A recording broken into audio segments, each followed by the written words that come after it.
Hello Capricorn, and welcome to your monthly reading. So this is a collective reading for Capricorn sun or rising signs for the month of May 2023. Feeling that. So we're going to pull all of the cards that we have for you for this month. Which deck am I feeling? I'm feeling this deck here. So we're going to pull all the cards. We're going to take a look at the progression of the month for you, Capricorn. So we'll look at the beginning, middle, and end of the month. We will also, not those. I was gonna. So funny. And then we will also take a look at any challenge that is coming up. And also...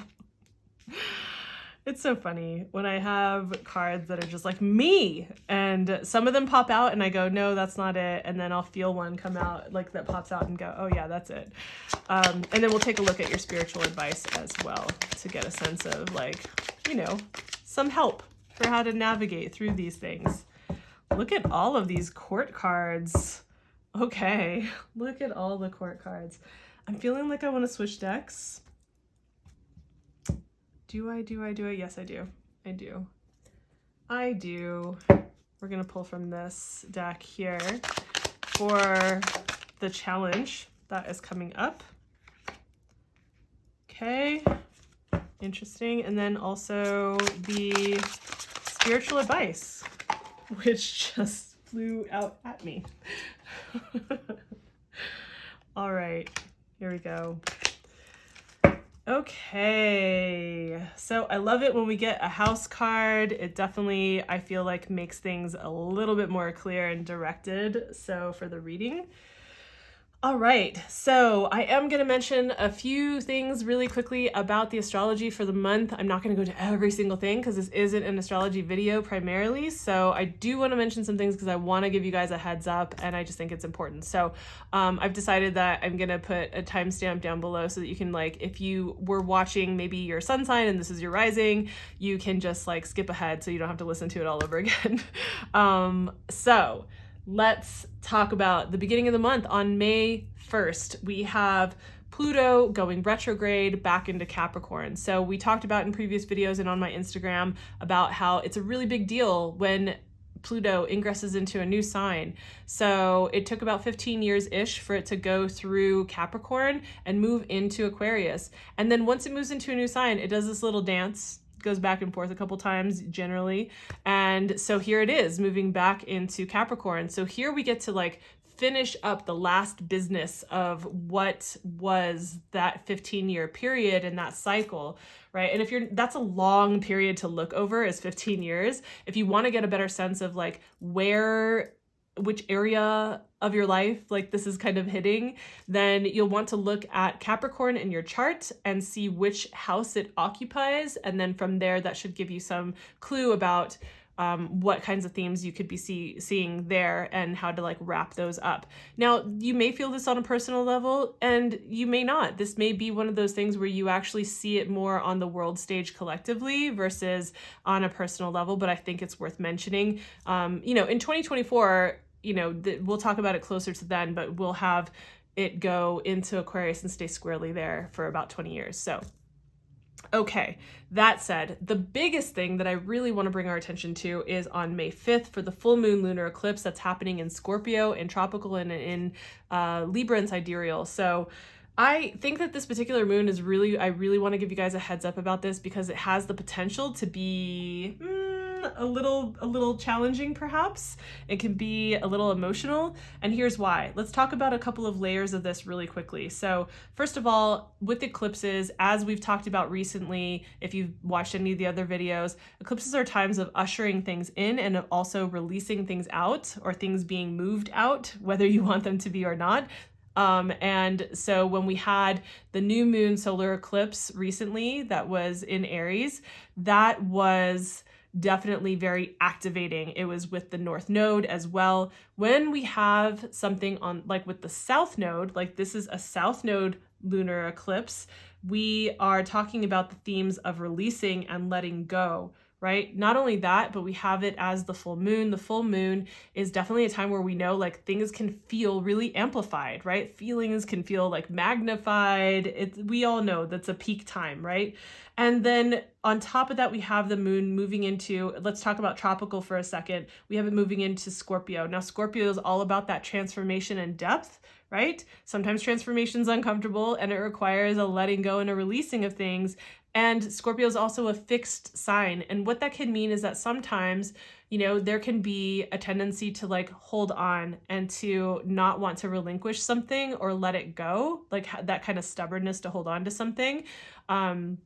And again, I'm not talking about like, you know, that's how all Scorpios are, right? Let's not have those conversations. This is just like every sign, every planet has shadow and light, right? Every single one of them. So these are just some of the other aspects around this that you can like see how this might be influencing this particular transit, right? And on top of that, the moon being in Scorpio is not comfortable. This is not a place where it actually likes to hang out. It has a really hard time here. It can feel like emotions feel like really intense, right? Like really, really intense. So those are the different layers that kind of lead this up into like me feeling like, yeah, I think that this could have the potential to be an emotional letting go kind of experience, or at least emotional. However, I want to mention that you could be experiencing this kind of like, you know what? I'm done with that chapter. I learned my lessons from that. I've made peace with it. I'm complete with that. I'm closing the book on that, right? And so that could have to do with like you could be releasing like a connection or a project, or also even a version of yourself. Like maybe you're like, I'm done with that version of who I was and I'm ready to step into the next chapter of who I want to be or who I'm going forward as. And I'm closing the chapter on that. So I want to just say like, as it's awesome to do any kind of preemptive work that we can to like be in a state of mind and emotional space of like allowing and letting go. Like if something wants to leave, let it leave, you know, and also being in this space of like, okay, let me try to proactively release things that I know it's time to release. That said, though, sometimes with eclipses, it can happen with things that are being removed from our experience that are not what we expected, or things that we're not quite ready to let go of. So, you know, when working with astrology, I think the best thing that we can do is to just understand see what's coming down the pipeline and go, oh, okay, let me prepare myself. Let me be aware. Let me be more present because this seems like a significant transit. Let me do my best to work with this energy ahead of time to see if I can ease it and make sure that, you know, it's like, all right, I do the best that I can with it. And if you notice that things let go, sometimes it can just be affirming. It can be like a relief in some ways to know like, oh yeah, I knew that the energy was about this release or something maybe being, you know, moved out of my life. And, you know, maybe this like old friendship or something like that is like has kind of dissolved or whatever it is, right? So I think that's one way that we can just kind of go, oh, well, it still might hurt or something like that, but you can maybe make some peace with it and understanding like there's some rhyme or reason behind that. So I wanted to say that if it's happening, if you're following sidereal, it's happening in Libra. And I'll just say really quickly, you know, amongst the many things that Libra can represent, it does represent relating to other people, like relationships. It doesn't have to be love relationships, but our relating and relationships that we have in our life and wanting those to be like harmonious and connected, right? So that all of the other layers that I talked about with being, you know, in Libra instead, we still see themes that could be quite emotional with regard to like, you know, relationships or, you know, harmonious relationships and that kind of a thing. So if you want to see where this is happening in your chart, you'll want to take a look at if you follow tropical astrology, which is what most people follow and know about. They just don't know that it's tropical, but that's what it's called. So you'll want to look at where Scorpio is in your chart, like which house it's occupying, and the themes of that house will tell you where you can expect to see these things being stimulated, right? If you're following sidereal, you will know the difference between tropical and sidereal, and you'll want to look at where Libra is in your chart and the house that occupies for the same reason.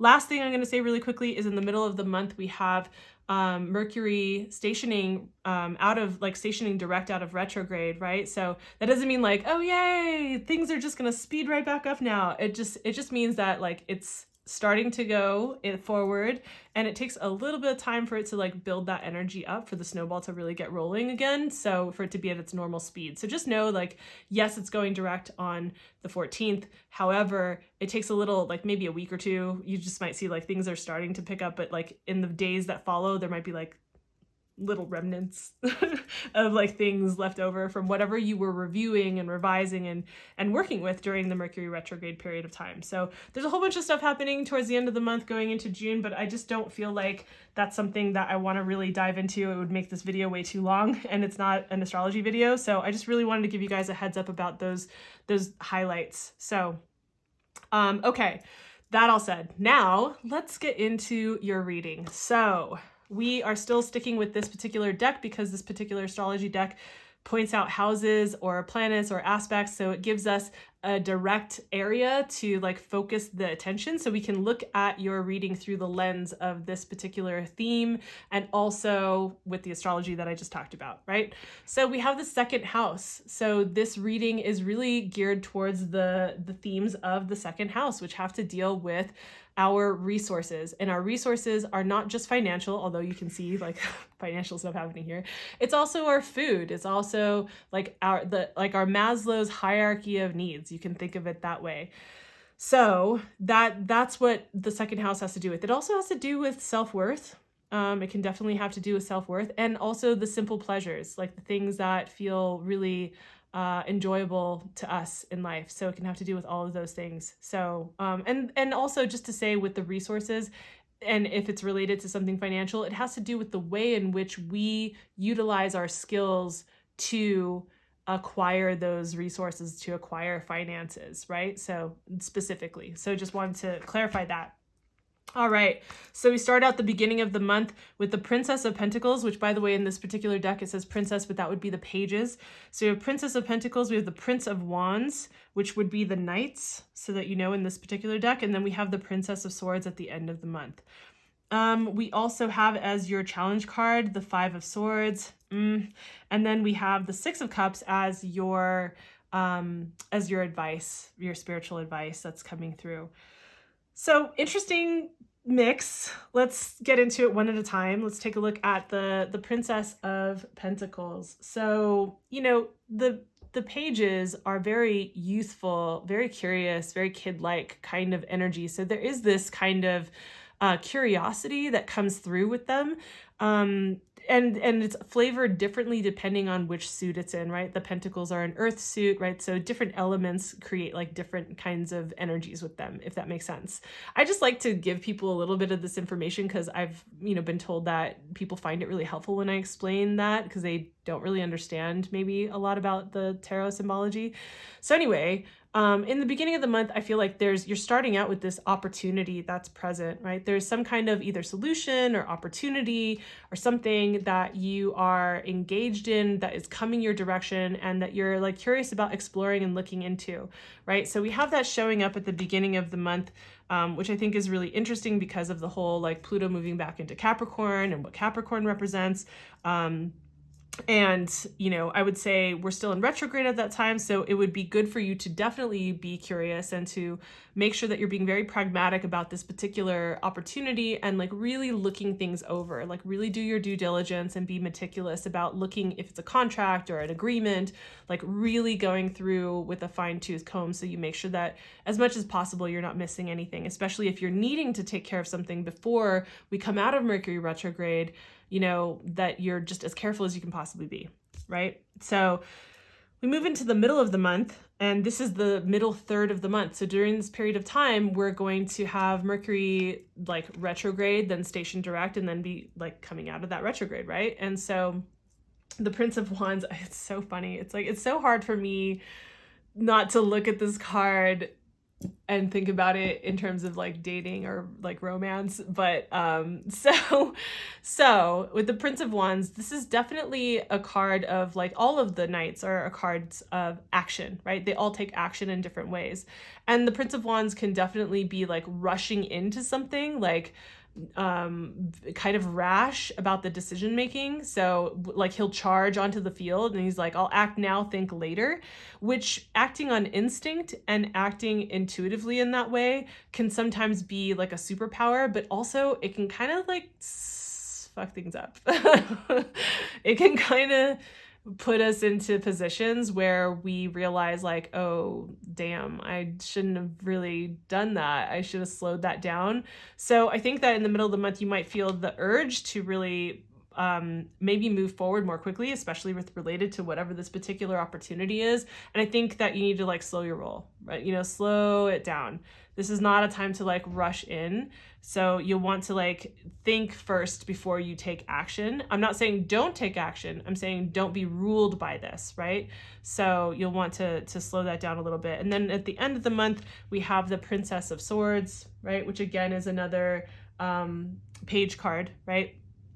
And this is the suit of air, right? The air is all to do with like information, right? Information, communication, our thoughts, our beliefs, staying true to ourselves. So, you know, towards the end of the month, I see that what's coming through here is like there's a healthy curiosity, possibly unhealthy. I mean, like this could definitely be like an unhealthy obsession with like finding out the details and the information. However, I think that this has more to do with like you doing your due diligence and doing some research, right? Like this is definitely maybe some conversations that need to happen that are, I say definitely maybe, what I was gonna say is like definitely conversations that are, you know, very truthful. And maybe that these conversations will need to take place with regard to like whoever's involved in this process, right, of what's happening. So I think that this definitely has to do though with more like looking into more research, like zooming out and getting the big picture so that you are really able to make wise decisions. The interesting thing with your challenge card is that we have the Five of Swords showing up, and the Five of Swords is I would say it's a little bit sharper conflict than the Five of Wands for sure, right? I think that there is a potential for you to maybe cross swords with people verbally. And I think that that might feel challenging. Maybe other people are not communicating with you in a way that's diplomatic, tactful, respectful, or clear or truthful. It just feels like this is a point of like, it's like tension, you know, like it's fighting with swords but with your words, right? And so I would encourage you to make sure that you check yourself and make sure that you are communicating in ways that are truthful, direct, clear, but tactful and diplomatic. Try to find the win-win. Like the danger with the Five of Swords is like the desire to win at all costs, no matter who gets bulldozed in the process. And that may or may not be you. That may be the other person. You know, this can indicate also, you know, maybe if you are in a legal battle, possibly feeling like there's like a loss or a hit that you take with something like that. So if this does have to do with contracts, again, like really make sure you slow things down, really make sure that you're checking into things. So I definitely think that this is a card that has to do with the way in which you're interacting with others, and that there's just some conflict is the best way that I can put it. There's conflict. And so, you know, that's, you know, maybe that's part of the negotiation process that you're going through perhaps. So then we have the Six of Cups come up for your spiritual advice. I really love the Six of Cups in general. Sometimes it can indicate somebody coming through from, you know, your past that is there to maybe remind you of better things, let's say. You know, sometimes this can be like the ex coming back into the picture, but it can also be like childhood friends. It can be like people from your past that you worked well with. And maybe they bring you some sort of feeling of emotional stability and security, or that you can like you can be reminded of like what the point of all of this is in the beginning, in the first place, like going back to more youthful, more innocent times of like when you were maybe at the beginning of creating what it is that you're creating, and like why you wanted to create that and what felt good about it. And perhaps there's somebody who will, like, it could or could not be somebody coming in from your past, right? This could just be a reminder for you that you get. in life, or that you're being told to like really come back to. But it could be a person that comes in to help remind you of that, like to help you connect with that, to tap into that, to more simple times, and when things were less complicated. If you were to remove any kind of stress or pressure off the table with regard to any of this, like, you know, remembering what it feels like to, like, the drive, the feeling that had you want to create or move forward with whatever it is that you're doing in the first place, which can be a really lovely feeling. Sometimes we forget to feel those things that had us want to create something to begin with, that inspired place, that more youthful place, right? One that isn't, you know, compressed and contracted by responsibility and stress and pressure. So that's what I have for you, Capricorn. I would say, you know, take a look at your solar eclipse reading if you want more of like the continuation picture to see like, okay, this is how that was going and this is how it's progressing. That solar eclipse video I'll put up on the screen, but that goes from the solar eclipse to this full moon lunar eclipse. So it's for that period of time. So it might give you a sense of like, oh, during that period, like it's a very full time, and you might want to like take a look at that and see what's going on there. But also I will be putting out videos for the full moon lunar eclipse, so definitely hit the notification bell so that you don't miss when those come out. And if this felt helpful or insightful, gave you any ahas, please consider giving the video a like and subscribing. It definitely helps me as I'm building this channel. So either way, thank you for your time. Thanks for being here, and I will see you in the next video. Bye.